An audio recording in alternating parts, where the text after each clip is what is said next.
I stared at my phone, not quite believing what I was seeing. A text message from my younger brother, Trevor. We hadn't spoken in almost 4 months, not since that awkward dinner where he'd criticized every choice I'd made in my life. The message was short, brutal. Dad died yesterday morning. Funeral's Wednesday. Lawyer says he left everything to me, the hardware store, the lake property, his investments. You get nothing. Don't bother coming if you're going to make a scene. My hands started shaking. Dad was gone, and Trevor was telling me via text. I'm 63 years old, and I'd been talking to my father just last week. He'd sounded fine, tired maybe, but fine. We'd discussed the Maple Leafs' chances this season, complained about the early snow in Thunder Bay. He'd asked about my granddaughter's piano recital. There was no warning, no indication that anything was wrong. I called Trevor immediately. It rang 4 times before going to voicemail. I tried again. Same thing.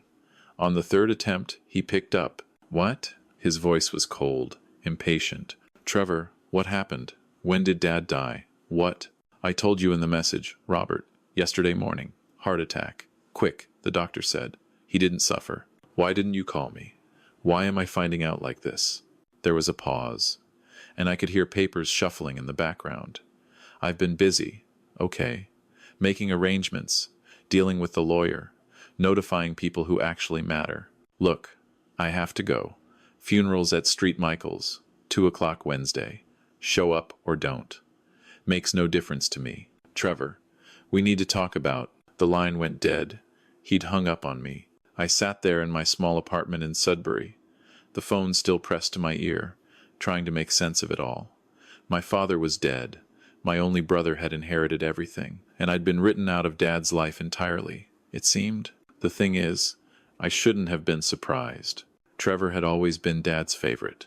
He was the successful one, 59 years old, and already semi-retired from his real estate development company. Big house in Oakville, luxury cars, winter place in Florida. Meanwhile, I'd spent 35 years as a high school English teacher, raised 3 kids on a modest salary, took care of my wife during her long illness before she passed 2 years ago. I wasn't wealthy, but I'd been a good son, or so I thought. I'd visited Dad every 2 weeks, even after he moved into the assisted living facility in Barrie 3 years ago. Every second Saturday, I'd make the 4-hour drive from Sudbury. We'd have lunch, play cards, take walks when the weather was nice. Trevor visited maybe twice a year, always with some excuse about business meetings or travel plans. But Trevor had convinced Dad to give him power of attorney 2 years ago. Just makes sense, Dad, he'd said during one of those rare visits I'd witnessed. I understand finances. I can handle your investments better. Make sure you're taken care of. Dad had signed the papers right there, with Trevor's lawyer present. That's when things started to change. My visits became more difficult to arrange. The staff at the facility would tell me Dad wasn't feeling well, or he was resting, or he had an appointment. When I did see him, he seemed distant, confused about dates and events. The facility director, a kind woman named Patricia Morrison, told me they were monitoring him for early-stage Alzheimer's. Has Trevor been notified about this diagnosis? I'd asked. Oh, yes, Patricia had said, checking her notes. He's listed as primary contact and medical decision-maker. He's been kept fully informed. But Trevor never mentioned any diagnosis to me, not once. After that text message, after that cold phone call, I couldn't just accept it. Something felt wrong, deeply wrong. Dad and I had our differences. He'd been disappointed when I chose teaching over joining the family hardware store business, disappointed when I sold my share to Trevor for a fraction of what it was worth because I needed the money when my wife got sick. But completely cutting me out of his will? That wasn't like him. I called the assisted living facility. The woman who answered, not Patricia, someone new, told me my father had moved out 8 months ago. Moved out? Where? I'm sorry, sir, but I can only release that information to the family member listed as primary contact. I am family. I'm his son, Robert Mitchell. There was a pause, the sound of typing. I'm sorry, Mr. Mitchell, but you're not listed in our system as an authorized contact. You'll need to speak with Trevor Mitchell. 8 months. Dad had been gone from the facility for 8 months, and nobody had told me. I'd been driving to Barrie every 2 weeks, being turned away at the door with various excuses, and the whole time my father wasn't even there. I tried calling Trevor again. Voicemail. I sent a text asking where Dad had been living. No response. That night, I barely slept. I kept thinking about the last real conversation I'd had with Dad before the doors started closing. It was about 18 months ago, before he seemed to decline. We were sitting in the facility's garden, and he'd grabbed my hand. "Robert," he'd said, his grip surprisingly strong. "You're a good man. Don't let anyone tell you different. You chose love and family over money, and that takes more courage than people know." "Thanks, Dad." "Trevor." He'd paused, choosing his words carefully. "Trevor's got his mother's business sense, but you've got your mother's heart. Remember that." At the time, I'd thought it was just an old man getting sentimental. Now I wondered if he'd been trying to tell me something. The funeral was surreal. St. Michael's Church was half empty. Dad had outlived most of his friends, and Trevor apparently hadn't made much effort with notifications. I recognized a few faces from the old neighborhood. Some distant cousins. A couple of guys who used to work at the hardware store. Trevor was there in an expensive black suit, playing the grieving son perfectly. His wife, Melissa, stood beside him in designer morning wear, dabbing at her eyes with a handkerchief that probably cost more than my monthly rent. I approached them before the service. "Trevor, we need to talk." "Not here," he said, without looking at me. "Then where? When?" "You won't answer my calls. You won't. The lawyer will be in touch if there's anything you need to know." He turned to greet someone else, dismissing me completely. During the service, I kept watching Trevor. He looked confident, almost relaxed. The minister, someone I'd never met, probably hired by Trevor, gave a generic eulogy that could have been about anyone. There were no personal stories, no real sense of who Dad had been. When it came time for family to speak, Trevor walked to the podium. He talked about Dad's business acumen, his work ethic, his success in building Mitchell hardware from a small shop to a 3-location chain before selling it 15 years ago. He talked about legacy and family tradition. He didn't mention me once. At the reception afterward, held at some catered hall Trevor had rented, I cornered him by the coffee station. Where was Dad living these last 8 months? Trevor's jaw tightened. "That's not your concern. He was my father." "That makes it my concern." He was confused. "Robert, the Alzheimer's. He needed full-time care, proper management of his affairs. That's why he moved in with Melissa and me.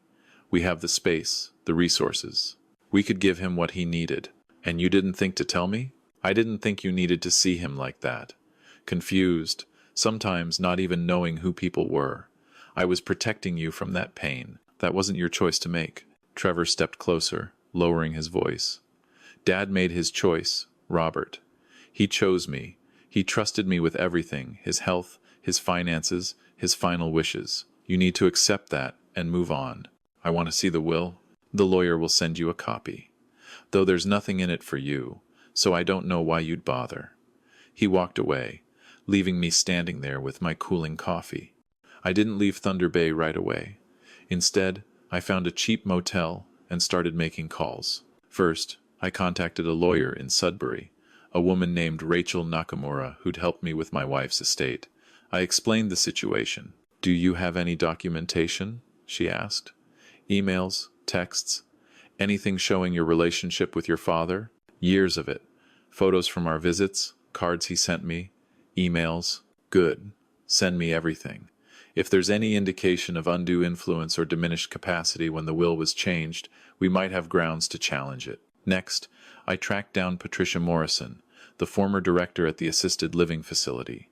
She'd retired 6 months ago but agreed to meet me for coffee. "I always wondered about your father's situation," she said, stirring honey into her tea. "When Trevor came in with those power of attorney papers, your dad seemed, I don't know, pressured. It was subtle, but I noticed." "What about the Alzheimer's diagnosis?" She frowned. "That's the thing. We recommended a full neurological workup, but Trevor refused. He said he'd take care of it privately, through his own doctors. But your father's cognitive tests here were inconsistent. Some days he'd score perfectly normal for his age. Other days he'd seem confused, but always when Trevor had just visited or called." "You think he was being coached to seem more confused than he was?" "I couldn't prove anything. That's why I documented everything carefully in his file. But yes, I had concerns." She leaned forward. "Robert, your father asked about you constantly. Every visit I had with him, he'd ask, 'Has Robert called?' When is Robert coming? Trevor told him you were busy, that you'd moved away, that you were dealing with your own health issues. None of that was true, was it? My throat felt tight. I called every week. I visited every 2 weeks. I never stopped trying. I thought so. She pulled out a business card and wrote something on the back. This is the name of Dr. Philip Stevens. He did an independent cognitive assessment of your father about a year ago, before Trevor blocked it. You might want to talk to him. Dr. Stevens was reluctant at first, citing patient confidentiality. But when I explained that my father had passed and I was investigating potential elder abuse, he agreed to share what he could. Your father was sharp as a tack, the doctor said over the phone. I did a comprehensive neurological exam, ran every test. There were no signs of Alzheimer's or significant cognitive decline. Normal age-related memory issues, nothing more. I submitted my report to the family physician, Dr. Margaret Chen, and recommended no changes to his care plan. But my brother said, your brother sought a second opinion after my assessment. Found a doctor who was willing to diagnose mild cognitive impairment based on a 15-minute office visit. That's the diagnosis that went into the medical records and justified the increased level of control. Is that legal? Ethically questionable, legally gray. Without proving the second doctor was negligent or corrupt, it's just a difference of professional opinion. I was starting to see a pattern. Trevor had systematically isolated. Dad created a paper trail of medical justification, taken control of his finances, and positioned himself as the sole heir. It was calculated, methodical. I needed more evidence. Through a private investigator, I couldn't really afford a retired Toronto police officer named James Blackwell. I learned that Dad's estate was worth considerably more than I'd imagined. The hardware store sale had been invested wisely. The lake property was now worth over $800,000. The investment portfolio was worth another $2.3 million. All told, Trevor stood to inherit nearly $4 million. James also discovered something interesting. 6 months ago, Trevor had purchased a luxury condo in Toronto's Yorkville neighborhood for $1.2 million. Cash purchase, no mortgage. The timing coincided with when Dad had moved in with Trevor and Melissa. Your brother's been liquidating assets from your father's portfolio, James explained, showing me financial records he'd obtained through contacts. Nothing illegal if he had power of attorney and was technically using it for your father's benefit. But buying himself a condo? That's misappropriation. Can we prove Dad didn't benefit from these transactions? That's where it gets tricky. Trevor's been careful.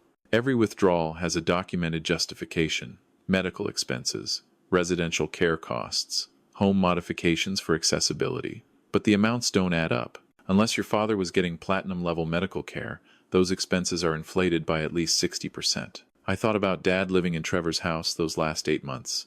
Had he known what was happening? Or had Trevor convinced him that this was all necessary, all for his own good? The lawyer's letter arrived 3 days later. The will was dated 14 months ago, updated from a previous version written 10 years earlier. In the old will, Dad had split everything equally between Trevor and me. In the new will, Trevor received everything. The explanation was brief. My son, Robert, while a good man, has neither the business acumen nor financial stability to manage significant assets. I leave my estate to Trevor with confidence that he will honor our family's legacy. It felt like a gut punch. Those words, while a good man, they sounded like Dad, but the sentiment didn't. Dad had never judged me for my choices. He'd been proud when I became a teacher, proud when I coached my kids' hockey teams, proud when I took care of my wife through her illness, even though it drained my savings. Rachel Nakamura reviewed everything I'd gathered. This is strong, circumstantial evidence of undue influence, she said. The financial irregularities, the medical assessment conflicts, the systematic isolation from family. But here's the problem: your father signed the will. Unless we can prove he was coerced or lacked capacity at that exact moment, it's going to be difficult. So Trevor gets away with it? I didn't say that. I said it's difficult, not impossible.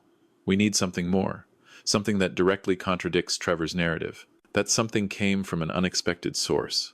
3 weeks after the funeral, I received a package in the mail. No return address, postmarked from Barrie. Inside was a thick envelope containing dozens of printed emails and a handwritten note. Your father was a kind man who deserved better. I hope this helps. A friend. The emails were between Trevor and his wife, Melissa, spanning 2 years. I started reading, and with each page, my anger grew. Dad's asking for Robert again. One email from Trevor read, told him Robert called but didn't want to disturb him. He believed it but looked sad. This is harder than I thought. Maybe we should just let them talk? Melissa's response, absolutely not. We've come this far. Once the new will is signed, you can ease up.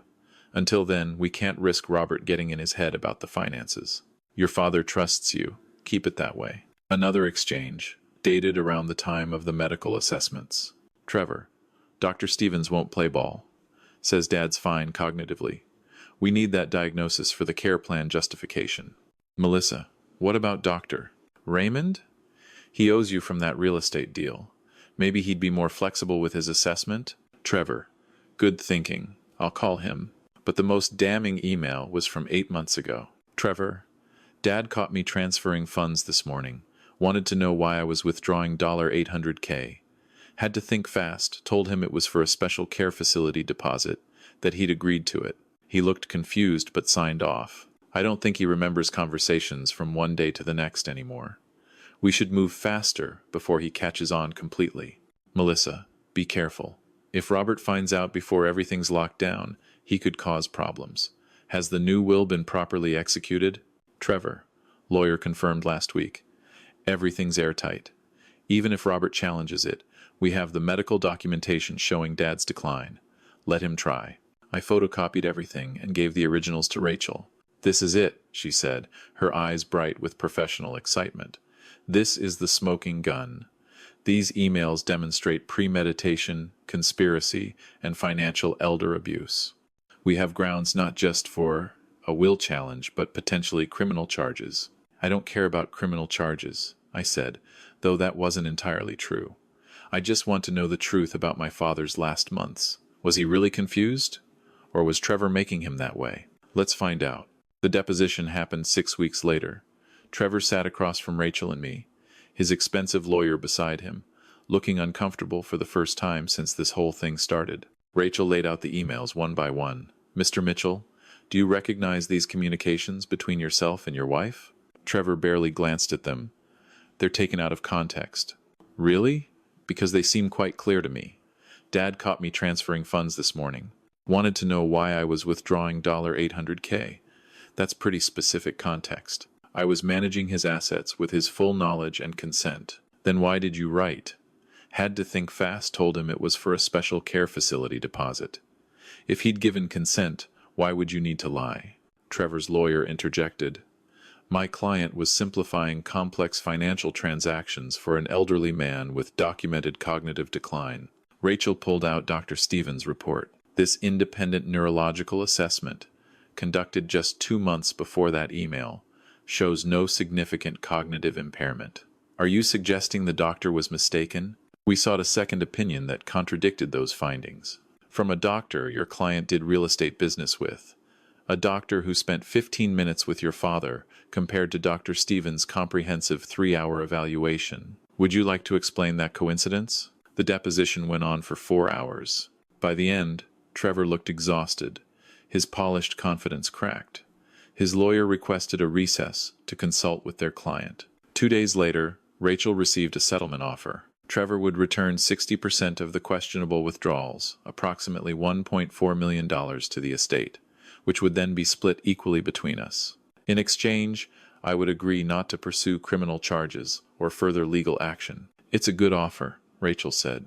You'd get $700,000, plus your rightful half of the remaining estate. That's about $1.8 million total. What about the truth? What about accountability? Robert, I need to be honest with you. Even with these emails, proving criminal elder abuse beyond reasonable doubt is challenging. Trevor will claim he was acting in good faith, that the emails show stress and poor communication but not criminal intent. His lawyers will drag this out for years. You'll spend hundreds of thousands on legal fees with no guarantee of winning. I thought about Dad, about those last 8 months of his life, isolated and manipulated by his own son. I thought about every 2-week drive to Barrie, being turned away at the door, while Dad wondered why I never visited.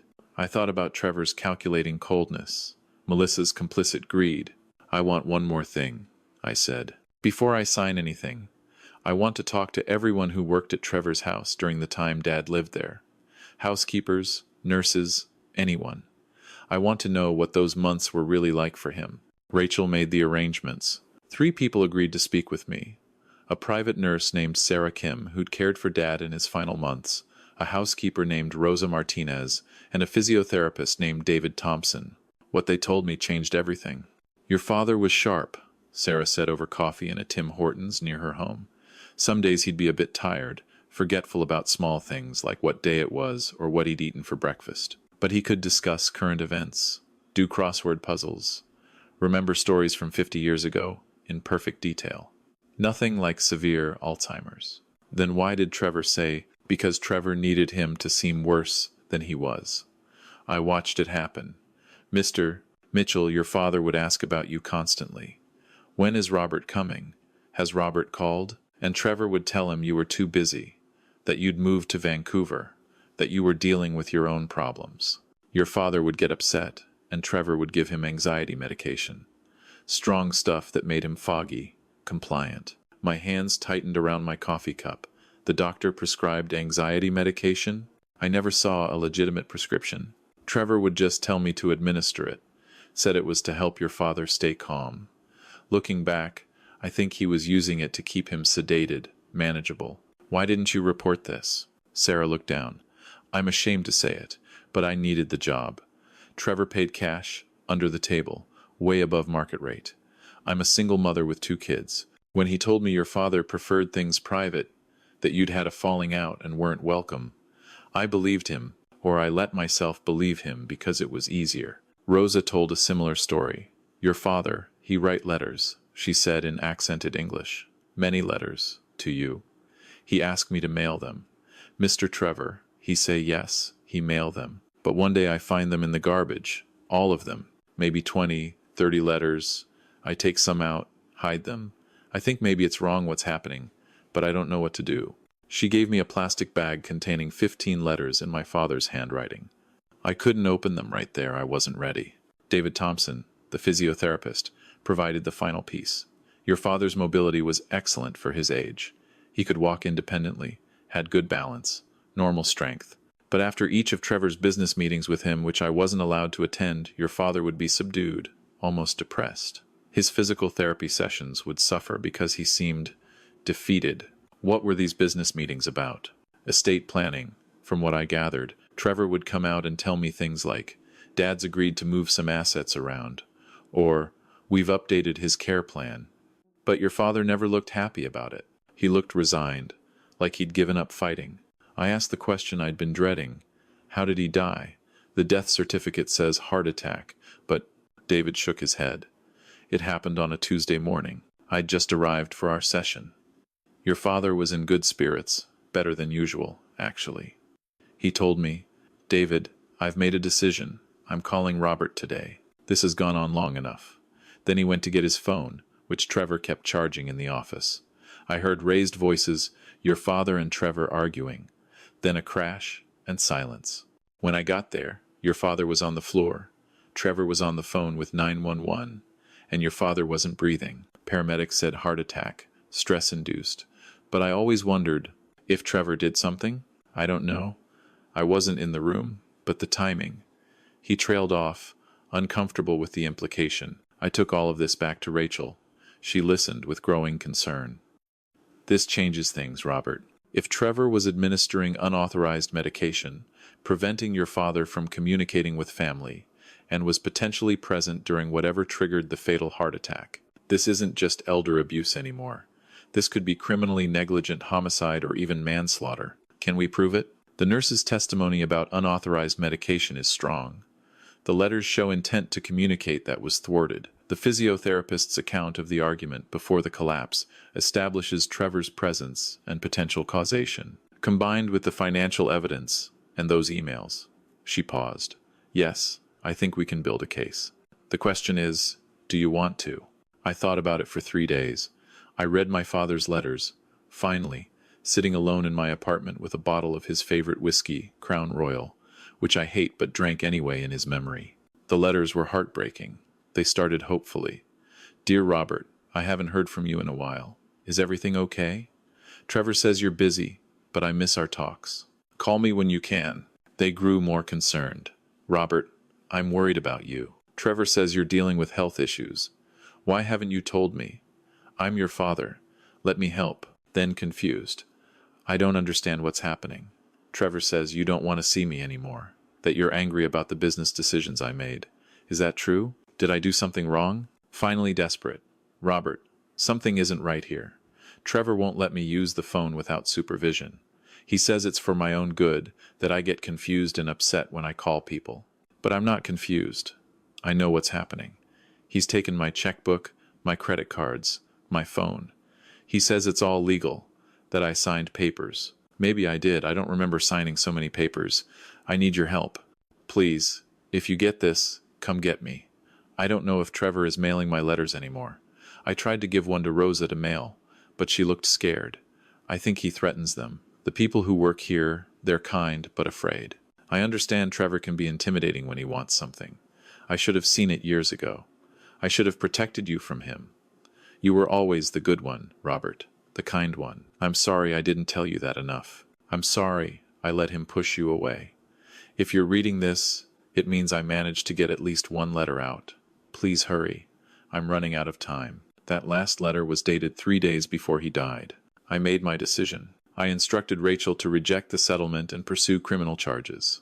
Trevor could keep the money. I didn't care anymore. I wanted justice for my father, accountability for what had been done to him in his final months. The police investigation took 6 months. During that time, I learned more about my brother than I ever wanted to know. The luxury condo in Toronto was just the beginning. Trevor had been systematically draining Dad's accounts for 2 years, hiding it under legitimate-sounding expenses. The lake property had been signed over to Trevor. 6 weeks before Dad died, a transfer Trevor claimed was a gift, but which Dad's letters contradicted. The unauthorized medication was confirmed by toxicology reports. Dad's body had elevated levels of benzodiazepines, anti-anxiety drugs, that weren't prescribed by his legitimate physician. Trevor claimed he'd been giving Dad herbal supplements for stress. When police analyzed the supplements, they were laced with pharmaceutical sedatives. Sarah Kim, the nurse, came forward fully, providing detailed notes she'd kept about Dad's true condition versus Trevor's portrayal of it. She'd documented instances where Trevor would tell her to note increased confusion on days when Dad was perfectly lucid. She'd recorded conversations where Trevor coached Dad on what to say to doctors. The Crown Attorney's Office in Ontario built a case for elder abuse, financial exploitation, and criminally negligent homicide. The theory was that the stress of the confrontation about the phone call, combined with months of unauthorized sedation and emotional manipulation, had triggered Dad's fatal heart attack. Trevor had created the conditions that led to his death, even if he hadn't directly caused it. The trial lasted 3 weeks. I sat through every day of it, watching Trevor's confidence evaporate as witness after witness contradicted his narrative of the caring son managing his confused father's decline. Melissa was called to testify. Under oath, she admitted they'd discussed isolating me from Dad to prevent interference with estate planning. She claimed it was Trevor's idea, that she'd just gone along with it. The emails Rachel had obtained were entered into evidence, showing premeditation and conspiracy. Dr. Stevens testified about his neurological assessment, explaining in detail why Dad had shown no signs of Alzheimer's or significant cognitive decline. The doctor who'd provided the contradictory diagnosis was unable to justify his 15-minute evaluation versus Stevens' comprehensive 3-hour workup. Under cross-examination, he admitted Trevor had consulted with him about the desired diagnosis before the examination. The physiotherapist described the argument he'd overheard on the morning of Dad's death. Mr. Mitchell was shouting, "You can't keep doing this, Trevor. I want my phone back. I'm calling Robert today." Then Trevor's voice, angry but controlled. "You're not thinking clearly, Dad. We've been over this. Robert doesn't want to hear from you. He said so. Then your father. You're lying. I know you're lying." That's when I heard the crash. When Trevor took the stand in his own defense, he was a different person from the confident businessman who dismissed me at the funeral. He claimed everything he'd done was for Dad's benefit, that the medications were to help him stay calm, that the financial transfers were legitimate estate planning, that keeping me away was Dad's own wish. "Did your father ask about Robert?" the prosecutor asked. Sometimes.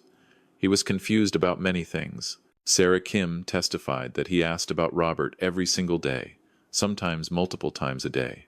Was she lying? She misunderstood the situation. Did you tell your father that Robert had moved to Vancouver? I might have said something like that to avoid upsetting him. But Robert lived in Sudbury, just a few hours away, not in Vancouver on the other side of the country. You deliberately lied to your father to prevent him from contacting his own son. Isn't that true? I was protecting him from stress. By lying to him? By telling him his son had abandoned him? By intercepting his letters? By sedating him with unauthorized medication? Trevor had no good answers.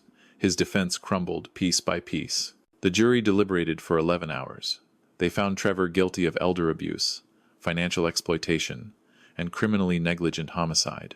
The judge sentenced him to 12 years in prison, calling his actions a profound betrayal of trust that resulted in the victim's death. Melissa received 3 years for conspiracy and being an accessory to financial crimes. The estate was settled according to the earlier will split equally between Trevor and me. But Trevor's half was immediately seized to pay restitution, legal fees, and fines. What remained would be held in trust until his release. I ended up with about $1.9 million after legal fees. It should have felt like a victory, but it just felt empty. No amount of money could give me back those 8 months I'd lost with my father, the visits I'd tried to make but was turned away from, the phone calls that never happened. But there was one thing that helped. I used some of the money to establish the Richard Mitchell Foundation for Elder Protection. It provides legal assistance to families dealing with suspected elder abuse, funds caregiver training programs, and supports adult protective services in Ontario. We also created a direct hotline for seniors who feel they're being isolated or manipulated by family members. Last month, we helped a 78-year-old woman in Ottawa whose son had taken power of attorney and was preventing her from seeing her daughter. The situation was eerily similar to what happened with Dad, but this time, we caught it early.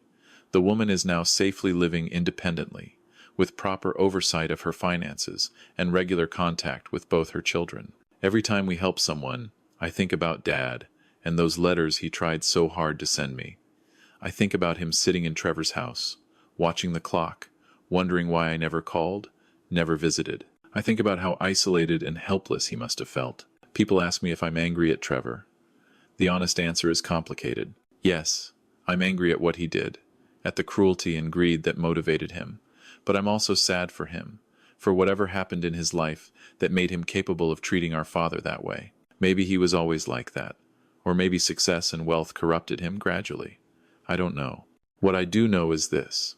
Elder abuse happens more often than people think, and it usually happens within families. It's hidden behind closed doors, justified as taking care of someone or managing their affairs. The victims are often too confused, too scared, or too isolated to ask for help. If you have aging parents or relatives, stay involved in their lives. Visit regularly. Call often. Don't assume that the family member with power of attorney is acting in everyone's best interests. Trust, but verify. Watch for signs. Isolation from other family members, sudden changes to legal documents, unexplained financial transactions, or personality changes that seem to coincide with certain people's visits. And if you suspect something's wrong, speak up. Don't wait until it's too late like I did. I'm 64 now, living in a nicer apartment in Sudbury, still teaching part-time at the community college because I love it and because staying busy helps. My granddaughter just turned 12. She's an excellent pianist, and I never miss a recital. Sometimes I drive up to Thunder Bay and visit Dad's grave. I tell him about the foundation, about the people we've helped. I tell him I understand what happened, that I don't blame him for any of it. I tell him I'm sorry I couldn't help him sooner. And I read him the letters he wrote to me, the ones Rosa saved from the garbage. I read them out loud so he knows I finally heard him, finally understood what he was trying to tell me. I got your letters, Dad, I say each time. I'm here now. I'm listening. The real inheritance my father left me wasn't money or property. It was a lesson about what matters. Truth over convenience, integrity over profit, and showing up for the people you love, especially when it's difficult. That's worth more than any amount Trevor tried to steal. And that's something I'm making sure gets passed down to my own children and grandchildren, The Mitchell family legacy isn't a hardware store or a lake property. It's the knowledge that when someone you love needs help, you fight for them. You don't give up, you don't look away, and you sure as hell don't let anyone, even family, hurt them without consequences. That's the real story. That's what my father taught me, in the end, and that's what I smiled about. Eventually, once the anger faded and the grief settled into something I could carry, not because I got money, but because I got the truth. And I used that truth to make sure what happened to him doesn't happen to others. Justice isn't always about winning. Sometimes it's just about making sure someone's story gets told, that their suffering wasn't invisible, that their voice, even if it came through letters hidden in garbage, finally gets heard.